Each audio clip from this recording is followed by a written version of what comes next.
তোমার উপকার করতে, তোমার সহযোগিতা করতে। আপনার কথা আমি কিছুই বুঝতে পারছি না, কি চান আপনি? তোমার কাছে কিছু চাইতে আসিনি রেখা, আমি এসেছি যে জ্বালায় তুমি চলে পুড়ে ছাই হচ্ছ তার অবসান করতে।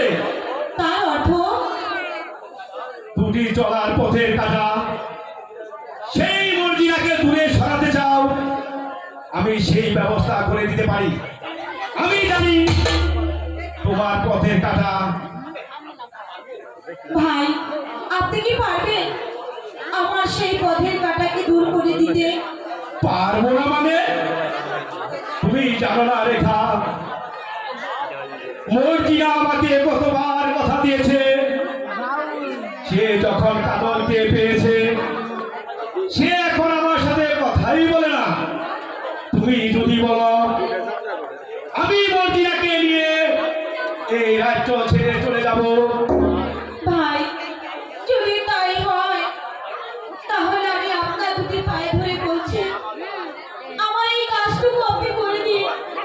আমার চিরদিনের ভালোবাসাকে এইভাবে মরিচিকার মতো ভেঙে যেতে দেবেন না ভাই।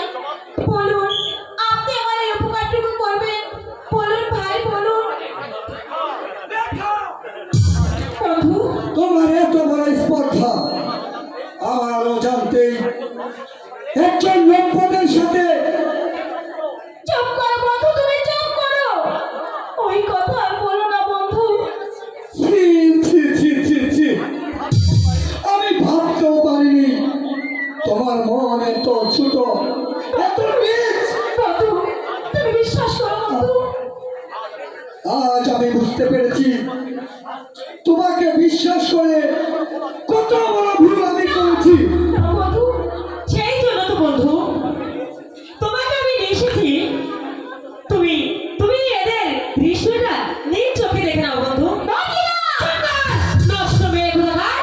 বন্ধু, তুমি ওর কথা বিশ্বাস করো না বন্ধু। চুপ করো রেখা, চুপ। করো। এই মুহূর্তে তুমি আমার সম্মুখ থেকে বের হয়ে যাও।